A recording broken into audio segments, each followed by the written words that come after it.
Swayam Prabha. Digital India. Educated India.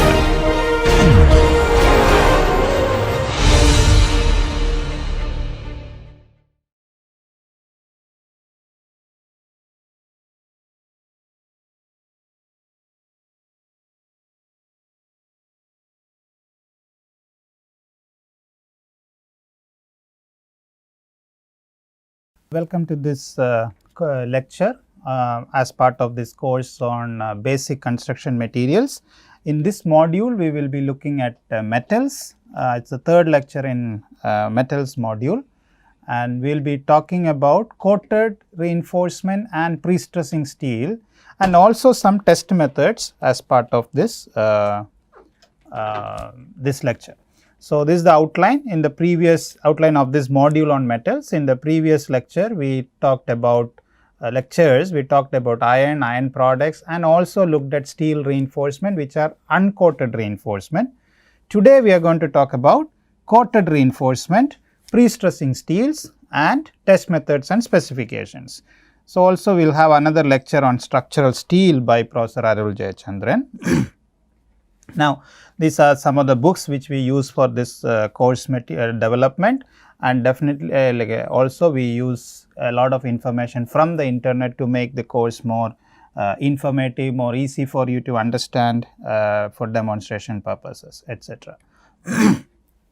So, the type of reinforcement which are uncoated reinforcement, these are the five major types of uncoated reinforcement. We already talked about this in the previous lecture. Today we are going to talk about 6, 7, 8 and 9. That is 6, 7 and 8, they are coated reinforcement, that is fusion bonded epoxy coated rebars, typically which comes in like green color rebars, the rebars with green color coating, and then cement polymer composite coated rebars or CPC coated steel rebars, and then galvanized steel rebars, and then a pre-stressing strand which is of much higher strength as compared to typical rebars, and then applications are also very different. We also have today in our industry a lot of these fiber reinforced polymer or FRP rebars, which are essentially plastic rebars. We will not cover that in this particular module, but I just thought of just telling you that there is a material like that or a product like that which is available as a replacement for steel reinforcement. So, it is essentially plastic, so it is lightweight, it is very easy to construct with, essentially a composite material. Okay. Now, fusion bonded epoxy coated rebar, FBE, fusion bonded epoxy coated. So, let us look at what are the protection mechanisms or why we actually use this or this kind of rebar. So, as you can see on the picture, there is a green color coating which is made of epoxy. So, you have this green color coating on the reinforcement. You can see the cross section at the right side, bottom right, where this is the concrete, and so you have the steel reinforcement and then a green color epoxy coating which is covered by the concrete. So, this is the system we are talking about when you put this type of rebar in the concrete. Now, what the protection mechanism is, this paint or epoxy coating, it is not painting, it is coating. Okay. There is a little difference between painting and coating. So, this coating actually eliminates direct physical contact between the metal, the steel, and the electrolyte, which is the concrete. So, there is no direct connection between the, supposed to be there is no connection between the steel and the concrete, if it is a very good quality epoxy coating. Then it also reduces the ability or the potential difference, what is the driving force for the corrosion reaction to happen. So, there is a protection. So, mechanical barrier is actually provided, and because of this you also have a reduction in the oxygen supply for the steel at the steel surface, because you know that very well that oxygen and moisture are essential elements essential for the corrosion reactions to happen. Like in the cathodic reaction, you have both oxygen and moisture. So if you can stop either one of them, you cannot have corrosion to happen. So this epoxy coating provides a physical barrier, and it provides or reduces the driving potential, and also it provides the barrier against the oxygen. Okay. So at the steel surface you have really a lot of so you don't have any oxygen or moisture if you have a good quality epoxy coating. Now let us see how this epoxy coated rebars, or rather fusion bonded epoxy coated rebars, are manufactured. I would request you actually not to use the word just epoxy coated rebar. We have to emphasize wherever we write about this type of reinforcement, we should write fusion bonded epoxy coated rebar, because that coating is not really good coating is not possible if you don't go for fusion bonding. Just applying coating on the steel surface doesn't really help in getting a very good contact, or it will be like painting rather than a coating. So let us see how it is manufactured. So as you see on the top left image, you can see a clean rebar is passing or is pushed into a chamber where there is a mist of epoxy. Okay, and this rebar is not just clean, but it is also at a higher temperature. So you can see about 220 degrees Celsius. So you have this bars going, hot bars which goes into this chamber. So what will happen if you have a mist of epoxy? They will actually try to fuse and stick to the steel surface. So that's why we call it fusion bonded epoxy coating. So the right picture on the top right, you can see that the bars are coming out. Now they have a coating on the surface. So epoxy resin powder is ionized and attracted or fused to the steel surface by electrostatic forces. Now bottom left picture, you can see once the epoxy coated, this coating happens, still the bar is really hot. So if you don't quench or cool it down, what will happen is the epoxy will start flowing downward around the surface of the rebar. So we quench that steel so that it just gets solidified very fast and prevents the flow of the epoxy around. And then you also have to inspect these bars for holidays or damage. So what are these holidays? The holidays are basically the very small micro pinholes which could be there on the epoxy coating. So if you have these small holes which you may not be able to see with your naked eyes, so you will need other technology or tools to test these holidays, like a brushes are available to which we can use to check whether there is holiday or not. So you check all this, and then if it is all fine, you can use this bar for construction. Now problem is most often there could be holidays or pinholes, and this is a picture on the right side which you see, it's a micrograph. You can imagine this size is the size of this micrograph is only about 1 millimeter. So in 1 millimeter, that small size, you have so many of these black spots which you can see. These are all black spots through which water molecules, oxygen, etc. can penetrate through. So when you see, this is a green surface, because you look through microscope, that is why it is in a gray scale.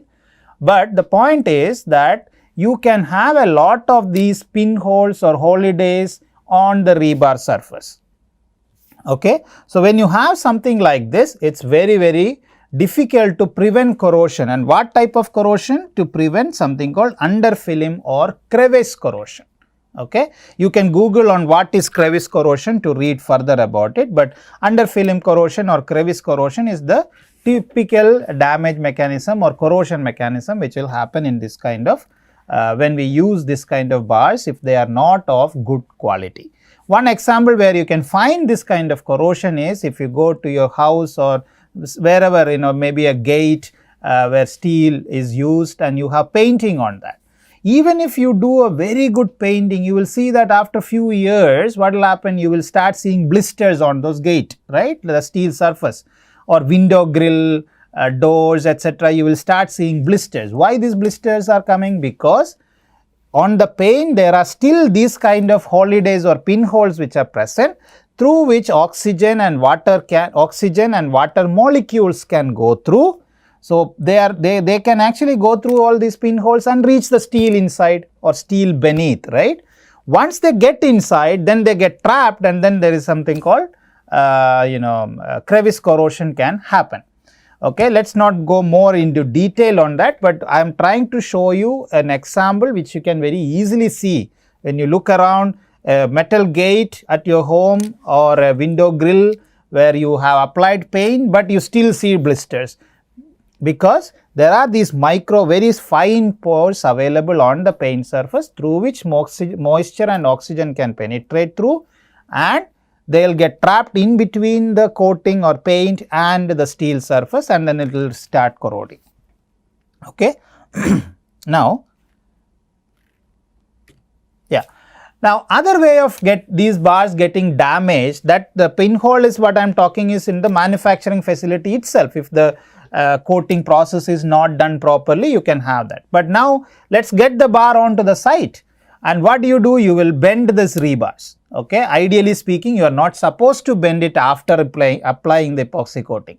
Abroad, when we will see that the bars are bent first and then they are epoxy coated, but unfortunately in our country this is not the practice, even though it is recommended in the codes, but we see a lot of places like this. As you see on the photograph, we bend the bars after they are brought to the construction sites, which is not a good idea. It should not be practiced. Okay, what will happen at this point here, wherever we use that little tool to lever to bend the rebars, what will happen is it will pinch, because epoxy is very soft material and you are using a metal tool.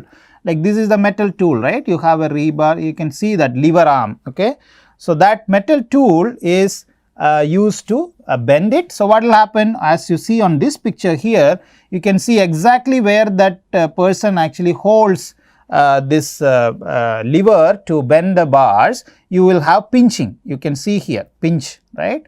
So this is something which need to be avoided. So we should not use any hard metal as tools for they should not be applied or using. They should not be using these hard metals as a tool for bending the rebars. So best thing is bend the rebars before you apply the epoxy coating and then bring them to the construction site. So we should not bend these rebars at construction sites. Now that's something because of cost issues and all that, people are not doing it, but actually we are really harming the rebars. And also when you expose these rebars at construction site for long period of time, what will happen is the volatile materials on the epoxy, it's essentially a chemical, right? So when it is exposed to sunlight, it will become brittle. Okay. At home also you might see, if you have, let's say plastic, any not typical plastics which you have at home, if you leave it outside for some few months, you will see that they will start becoming brittle, they will deteriorate. Okay, similar thing happens to this epoxy also, they will start becoming brittle. And now if you bend a bar which is having a brittle epoxy, it will crack. So that's what is shown in this red square rectangle there, where you have a cracked epoxy.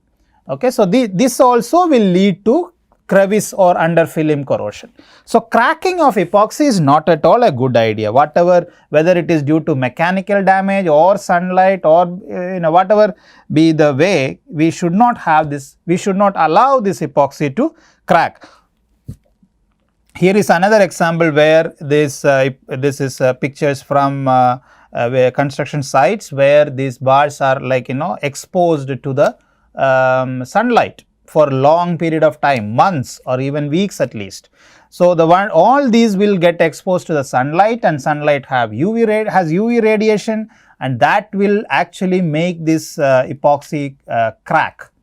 Okay, that will crack this epoxy coating, and these cracks are not something which you can really see with your naked eyes until it is severely corroded. So I am going to show you some more cases where these bars are exposed, and you can see that there is a lot of these brown lines, brown things which you see on these bars. You see here, it's all very severely damaged, but they are unfortunately being used in our construction. So as a technology, epoxy coating is very good, but it is not being used in a proper manner in our construction site, and most of the sites. I am yet to see a construction site which is using good quality epoxy coating or epoxy coated rebar. So it's very high time that we really worry about quality of these structures, okay, and the durability. They will start corroding very, very fast. Now this is what happens. You can see I've been talking about this, they're getting cracked because of exposure to sunlight, right? So in some lab experiments we saw that, in very few day 10, like, even if you really expose it to sunlight within a month, you will have a lot of cracking on the epoxy. So this is also a microscopic image or a micrograph which shows that initially there is no cracking, and then after some time you will have a lot of cracks on you can see this lot of cracks on this epoxy coating. So this green color coating which you see, even though you may not see the cracks with your naked eyes, when you look through microscope, you will see that there is a lot of cracks on such rebars, on such coatings when it is exposed to sunlight for a couple of weeks. So we must, if we are going to use, you must ensure that these bars are handled like babies. They should be protected from sunlight, and they should be protected from other abrasive actions. You can't walk on that, you cannot park vehicles on that. So lot of care has to be taken when we use epoxy coated rebars. And so what is that corrosion mechanism? Okay, how they corrode. So this is some experiments which we did in our lab itself. You can see here by Dr. Deepak Kamte. You can see here this some of the scratches forms or becomes anode, whereas the other scratches become cathode. So in corrosion reaction, there is an anode and a cathode, like in the battery. You have an anode and a cathode, right? So anode is the location where it corrodes, and the cathodes are the locations on the bar where it helps to corrode, okay? So what the point which you have to understand today is that if you use this coated rebar, non-metallically coated rebar, there could be possibility of scratches or cracks on those epoxy coating which may or may not be visible with your naked eyes. And some of those cracks or scratches will start corroding, while others will help the other scratches to corrode, okay.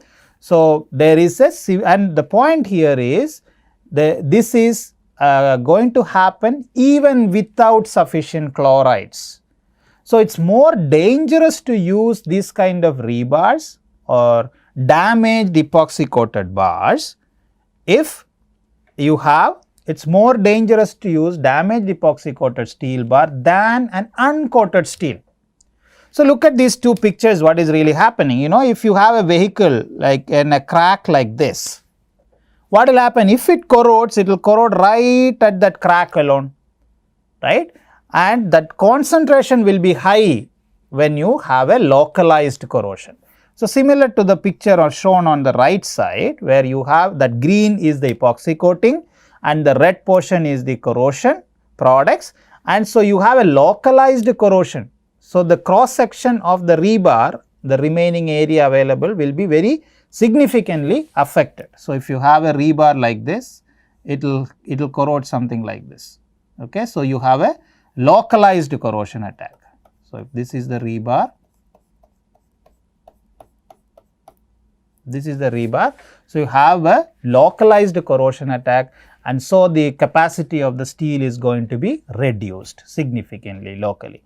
Okay, so some tips is that there are straight and bend rebars, but you should bend the bar before you apply the epoxy coating, and also check for holidays, scratches or cracks, and don't expose them to sunlight, and multiple layers of epoxy coating is possible, and definitely make sure that in your documents you write fusion bonded epoxy coating rather than just epoxy coating. Okay, if you don't do things properly, this is something what is going to happen. This is a picture from a bridge which is about 5-year-old in in Florida, and where they found that in 5 years itself, you see how much corrosion is there. So in fact, there are many places abroad where they have banned the use of epoxy coated rebars, especially in the developed countries. But unfortunately, in our country, we are still using a lot of these rebars. So I say that we are not ready to use these bars because we don't have that much quality concern at our construction sites. So message here is we should not use these bars unless we can ensure that these bars are taken care like babies. Okay, and babies, we make sure that when we go out in sun, they will be protected and we handle them very carefully, like that. These rebars also need that baby like treatment. Otherwise, they will not perform, they will not have any corrosion resistance, and in fact, their corrosion resistance is going to be poorer than an uncoated reinforcement. So you don't waste money, because this kind of coated rebars cost about 20 to 30% more money, and if you do that and you don't get the return, then it is of no use, no? So another type of coating is cement polymer composite or CPC coated rebar. So you can see there are all, again one here is a cleaned surface of the rebar, and then you have a polymer a primer coating, and then on top you have a seal coating. So it's a double layer system. Okay. Now how does this one, the rust free, or you have to clean the steel surface, we call it sand blasting. What is sand blasting? We take sand and spray the sand onto the steel surface. At construction sites you can see these things happening. You take the sand and spray it at high speed, very fine sand, and that will clean the steel surface. Okay, if there is any loose particles present or some rust is present, it will clean up all that. So you get a very clean surface for the item number 2, which is the primer coat, to get bonded with the steel. And on top of the primer coat, you apply the seal coat. Then we get this, but all this is done mostly at the construction site itself. Now you can imagine how difficult it is to keep a steel surface so clean, So because of that, and also at the site you may not apply this coating on all places, etc. So because of that, there is a lot of challenges in maintaining quality of these bars. Okay, so now, so what does it do? What is the protection mechanism? Is this provides an alkaline environment to the steel, because this coat, the material itself which is used, it has cement mix in there. Okay, so it provides a better alkaline environment than the epoxy coated rebar which we talked about. Okay, so because of the alkaline environment, formation of passive film is possible, which is not, or a protective film, or the oxide layer of the steel is possible. And also it eliminates direct physical contact between the steel and the concrete. And also there is a reduction. So it's like a physical barrier. Again, you have a barrier effect, but at the same time there is a little bit passive film formation is possible. However, if the item number 1, which is the clean surface, if that is not properly ensured, then the performance is not going to be as you expect. And also this is a picture from one of the bridge site, where you can see this kind of coating is applied, but there is a lot of places. I have put this red rectangles here in the zoomed in photograph, where you can very clearly see that the joints or the intersection between the vertical and horizontal bars are not at all painted. Okay, so when you have these discontinuities in the coating, when you have discontinuities in the coating, you will, again there is a possibility of battery to be formed, or corrosion cell can be formed. So you are actually creating a more vulnerable scenario by inadequately applying the coating. So any coating, for in a general principle for you to understand, any coating which you provide on a metal surface, it is always better to provide a good coating. If you don't provide a good coating, it is worse than providing no coating. So if you are providing a coating, make sure it is of good quality. Otherwise, it's better not to do anything. Just leave it uncoated. At least you will not have the concentrated corrosion.